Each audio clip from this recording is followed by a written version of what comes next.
Hi, I'm Brian Mullen, and this is Balls Out Physics, Episode 3, Centripetal Force, Gravity, and the Sun. Now before you watch this episode, if you haven't watched Episode 2, please go back and watch that, because this episode is really a continuation of that episode, where we talked about the bread and butter physics equation, F equals ma, and the equation for gravity, over here, Fg equals the gravitational constant, which the episode was titled, times one mass times another mass divided by the distance between them squared.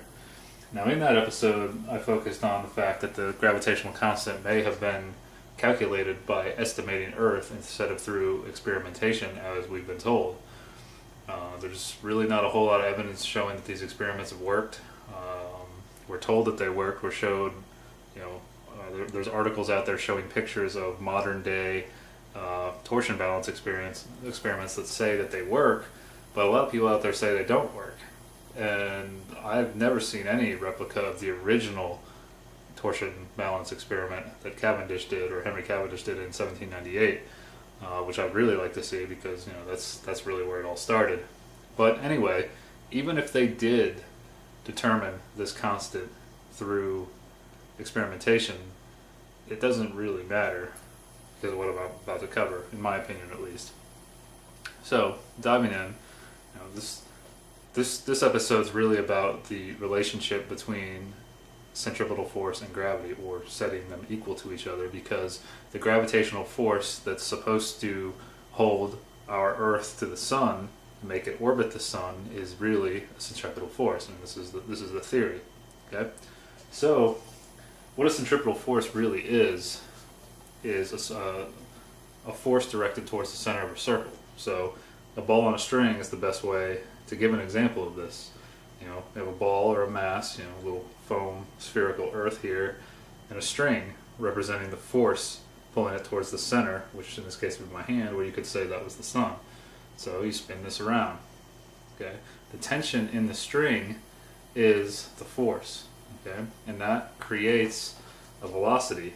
The ball resists that force by traveling in a circle around the center point, or the Sun in the case of the solar system model. Okay. So I have written down the equation for centripetal force over here.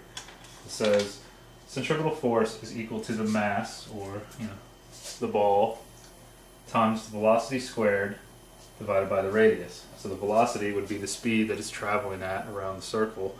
The radius would be the length of the string in this case. Or if you look at the solar system model, which I've got drawn right here, with just the Earth and the Sun, it would be the velocity, the instantaneous velocity of the Earth at any point around the circle, and the radius would be the distance from the Sun, and the mass, of course, would be the mass of Earth. Alright, so it is the mass of Earth, not the mass of the Sun. Remember that. So this equation is really derived from F equals ma. Like I said, this is the bread and butter equation of physics. The only difference here is we're dealing with angular acceleration, or centripetal acceleration, whereas in the last episode we were talking about the acceleration towards Earth, or acceleration due to gravity, as it's called. Okay. So just to show how this works, acceleration, angular acceleration, or centripetal acceleration, call it AR, it's commonly called, is equal to v squared over r. And let's say, just for a quick example, that when I'm spinning this, it's traveling at 1 meter per second, and let's say that the length of this string is 1/10 of a meter, just to keep it easy, which is 0.01 or 0.1 meters. So 1 meter per second over 0.1 meters.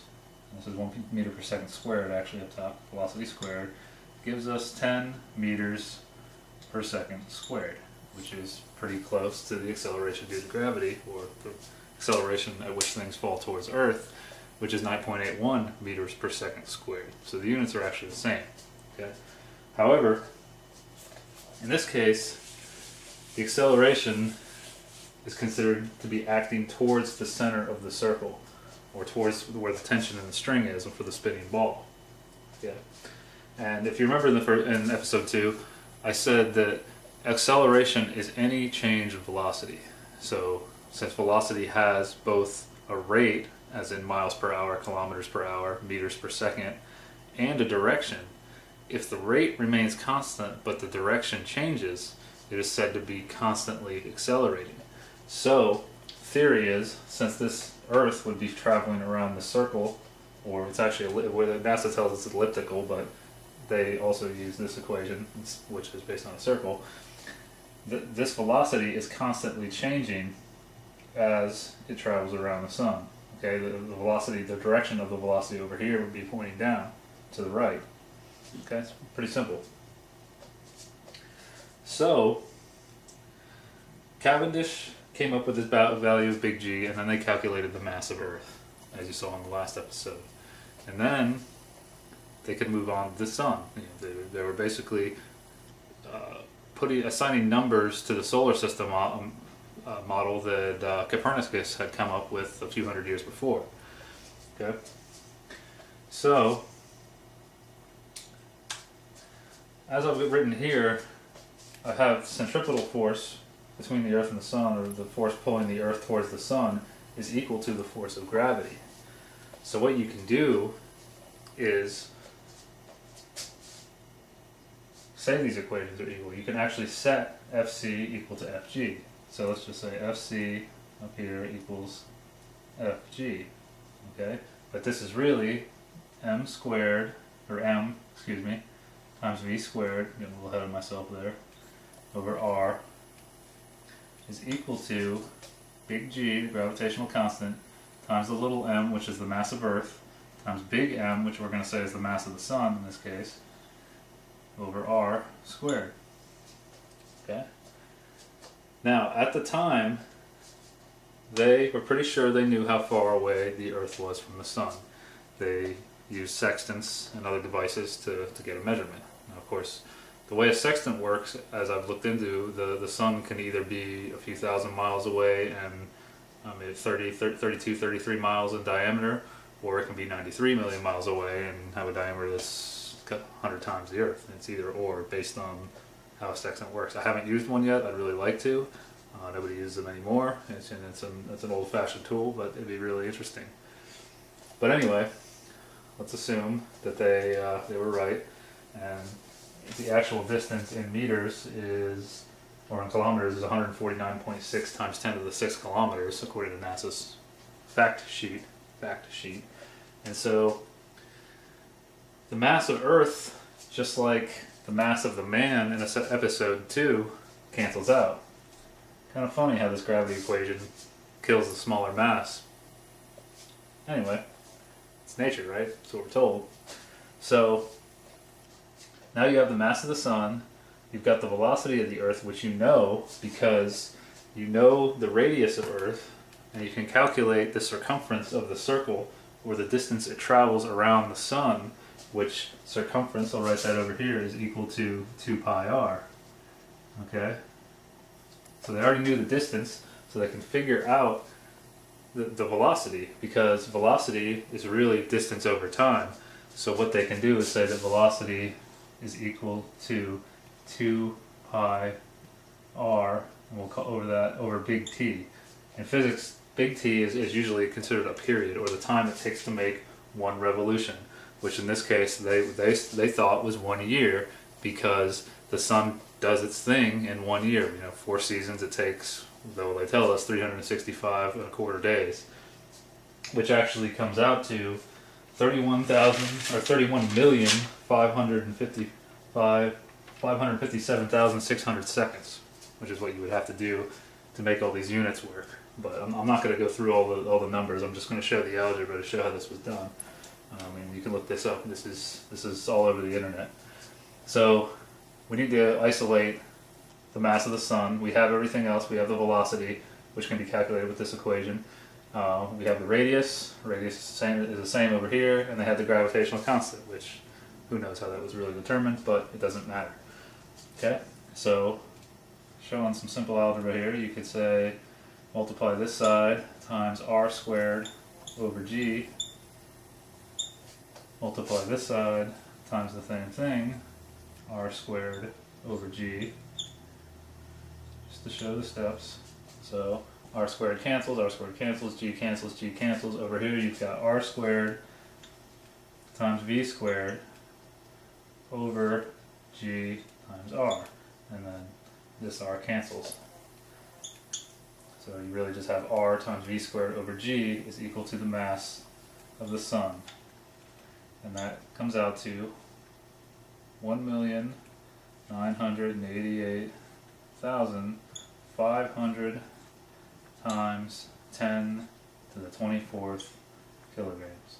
And this is many, many times more massive than the Earth. The Earth is actually 5.97 times 10 to the 24th kilograms, I think. Is that written down? Yep, roughly. So, many, many times more massive than the Earth is what we're told. Which, you know, see the solar system model, the sun appears huge compared to all the planets. So,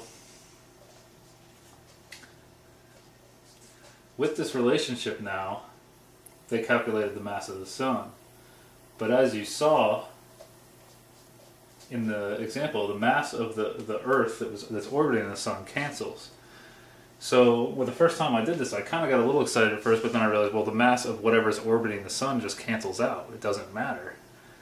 And so I said, well, what can we do now? You know, because I thought for a minute I'd get to go calculate the mass of Jupiter and Mars. For some reason, I've always liked Jupiter, and that was my first thought. And I said, well, no, you can't, because the mass cancels out, as I showed. So let's go back. Get that equation back up here.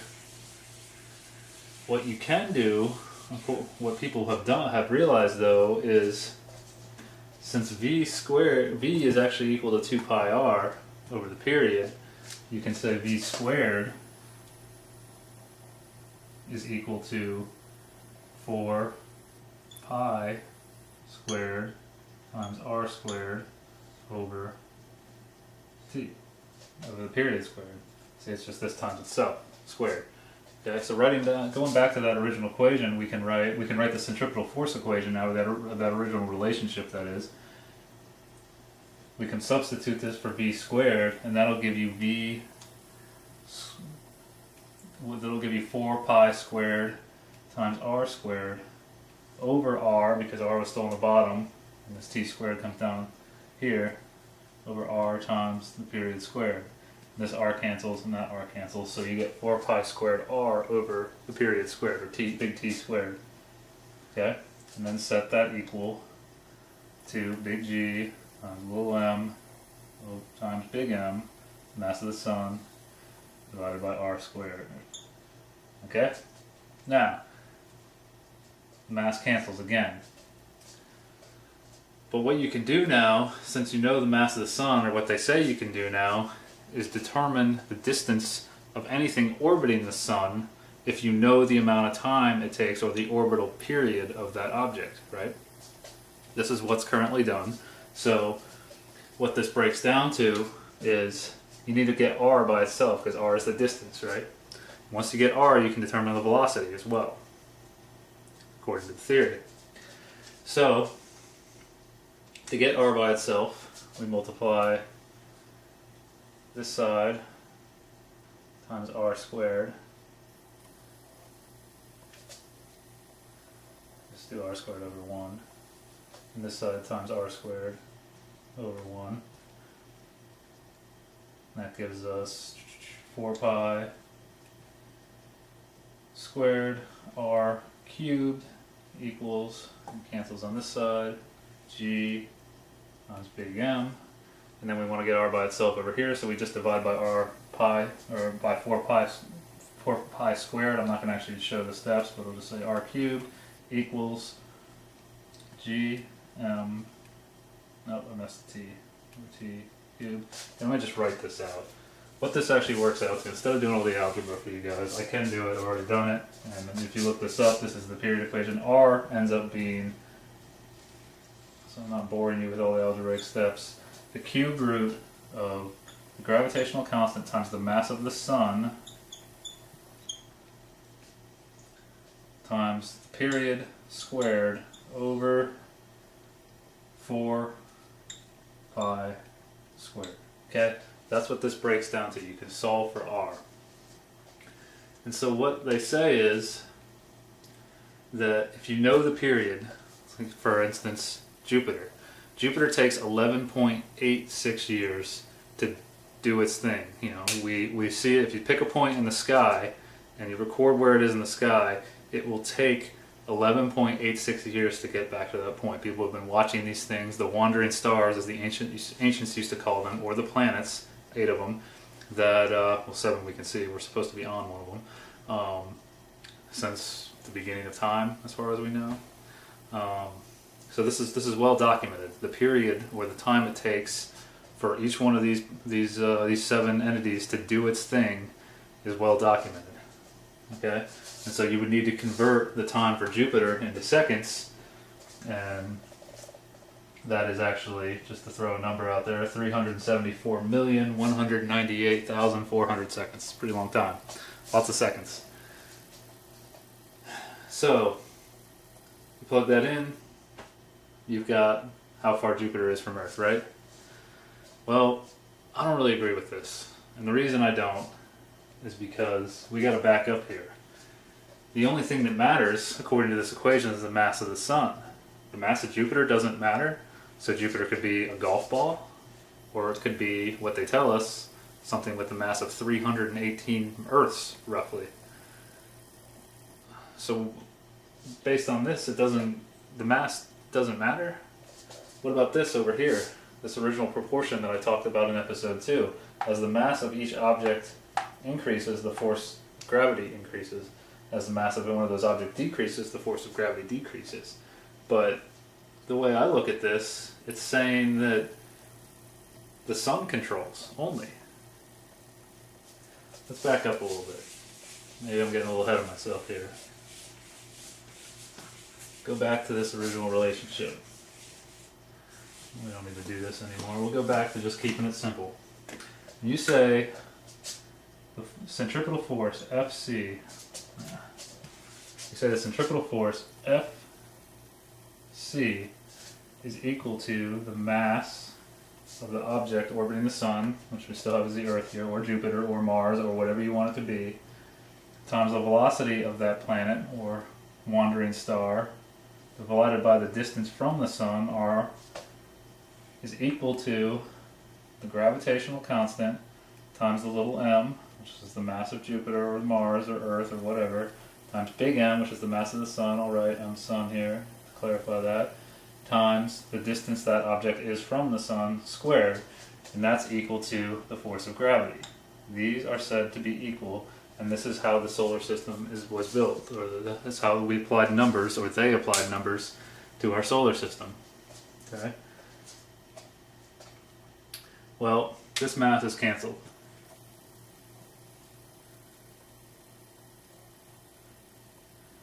So now, if you just cover this side and look over here, this is no longer a force. You need this mass to have a force, right? Just like you need a force down here. Or if you cover this side, this is no longer a force because the gravitational constant needs the units of mass, in this case kilograms squared. So this is no longer a force. So if you cancel out these little masses, you cancel out the force. You can't have your cake and eat it too, so to say. This defies logic, in my opinion. How can you say that the mass of the object orbiting the Sun does not matter? It does, because that's what creates the force. This says that the force goes away, so then what happens? This doesn't make sense. But if you go back to that equation that I showed, and you say R equals the cube root of G, which you can solve from this, just to show this again, times the mass of the Sun, times the period of the object orbiting the Sun, how long it takes to go around one time, divided by 4 pi squared. If you take the period of any of the planets, I did all the planets, even Earth, or the wandering stars, and you plug this time in, you get the exact radius, roughly the exact radius that NASA has on their fact sheet from every one of the planets, their fact sheet. So, you know, I've looked into this for a while and I've been aware of how masses are calculated, So you say, how do you figure out the mass of the object that's orbiting the sun then? Because this says that the sun wins. The mass doesn't matter. I don't know. Well, what they say is they observe the object. They observe Jupiter, for example, and they observe the moons that they tell us are orbiting Jupiter. And they can tell by the tug and the pull back and forth, say like, I don't know, let's say that this is Jupiter and this is a moon, and they can see the little wobble it gets from the moon going around it, the wobble effect on the planet, that they can estimate the mass. Okay, and maybe they compare it to what they think is the relationship between the sun and the earth. But it's all from observation. It's kind of guessing, I think. Lots of guessing. When I took astronomy, I was kind of blown away by this, especially because NASA tells us that these are facts. But it doesn't matter if their estimation's wrong according to this equation, because mass doesn't matter, right? But it does matter. This equation right here, this gravity equation, causes these two forces to cancel out. Just like in episode 2, when you set this equation equal to the weight equation, the smaller mass is eliminated. This is... how have we gotten this far? Is what I'm asking. I mean, this is my opinion, but I don't understand how the smaller mass cannot matter. And both equations depend on that smaller mass. Just because the mathematics works doesn't mean it's logical. This is a huge mistake that I think we've been making for years. Is somebody writes an equation and the math works, things cancel out, and you get a number, and we think we've actually figured something out. But you always have to employ logic. Actually, Tesla had a lot to say about this, and if you know anything about Tesla, I think he was the greatest engineer that ever lived. But I mean, that's why we have alternating current, and it's kind of strange that we don't really hear much about him in our history books. Anyway, so I started thinking about this, and well, I started really thinking about this equation and how it came about, and how it makes this guy over here win. Sun wins, sun controls. And I started thinking about who came up with the solar system model. And that was a man named Copernicus. You can look this up. Copernicus was the first person to propose the solar system model. And well, Copernicus was a pagan. Pagans worship the sun. Interesting. Copernicus proposed the solar system model to the Church of England in the early 1500s, maybe 1513, 1514, somewhere around there. I might be wrong on that, but early 1500s. He proposes this model to the Church of England. You can look all of this up. And Church of England says, yeah, that sounds great. We're just gonna get rid of 1500 years of Christian belief, and or Catholic belief, I guess, if you want to call it that, and we're just going to adopt this model. Because the Bible actually says the earth is flat and it doesn't rotate, and it says that everything goes around us. Now some Christians have argued that, but my Bible, I was raised Catholic. I don't really consider myself anything. I consider myself my own religion, the 1 in 7 billion religion. That's a separate issue. But you turn to page 5 in Genesis, and we've got this. New American Bible, Catholic Bible. What's that? That shows a flat earth with a firmament and the stars and the sun and the moon going around us. That's strange. And they would just give it up because a pagan came and told them that everything goes around the sun? You know, people hammer science and say that science is the answer. They don't realize that the science of their world and this solar system that we're supposed to live in actually came about through religion. Very strange to me. I'm really starting to doubt things. What's actually funny is in in November of last year, I was joking, around November of last year, I was joking with my roommate about the Bible and saying, I don't really believe this, because I opened this page and said, look at this flat earth thing. I mean, this is ridiculous. I was drinking beers with him, we were laughing about it. I mean, talk about putting your foot in your mouth. So, something to really think about. You know, the Freemasons came along, obviously, or not obviously, but I said in the last episode that Newton was a Freemason, and so was Henry Cavendish. And if you study Freemasonry at all, you'll find that they have a lot of sun symbolism. They really seem to like the sun. Is that a coincidence? I don't know. You know, I'm asking questions here, like I said. If I'm proven wrong, great. You know, I can go back to living a normal life, I guess. What we thought was a normal life. But think about this relationship and how this equation, in my opinion, seems to be designed to do exactly what they wanted. A solar system. To make us revolve around the sun, or to make us worship the sun. Are we worshiping the sun through science and we don't even realize it?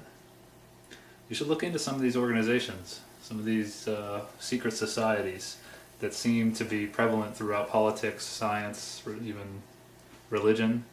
The Vatican has a lot of sun symbols too, which I find very strange.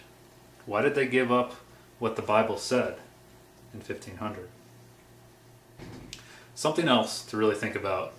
You know, since I started studying this, I've started watching the sun. Now, I don't recommend looking directly at the sun, because you'll see spots for a little while, but if you notice, the sun comes up in the east, comes up above the horizon in the east, and as it moves through the sky in the day, it starts off, the diameter appears to be a little bigger than it does at midday. And it's very noticeable when you look at the moon this way. The moon does the same thing. The sun and the moon move through our sky at the same way, really. I mean, of course, the sun is moving faster than the moon. It seems like, you know, the moon has a different period compared to the sun, but they both do the same thing. You would think if one's going around us and we're going around the other, and the other moves through our sky because we're spinning around our axis, you know, if we live on a ball Earth, you know, if this is our axis and we're spinning and this is what makes the sun move through our sky, that they wouldn't do the exact same thing. Actually, I think it would be very clear to us that we are rotating relative to the sun and that we are moving around it. But they both do the same thing. Think about that. How is that possible? I think they're both going around us. How can they not be? I don't know. Maybe I can be proven wrong on that. But if you want to look at the sun, I highly recommend getting a welding mask. It's really cool to look at the sun through one of these, because it looks green and you can actually see that it's about the same diameter as the moon.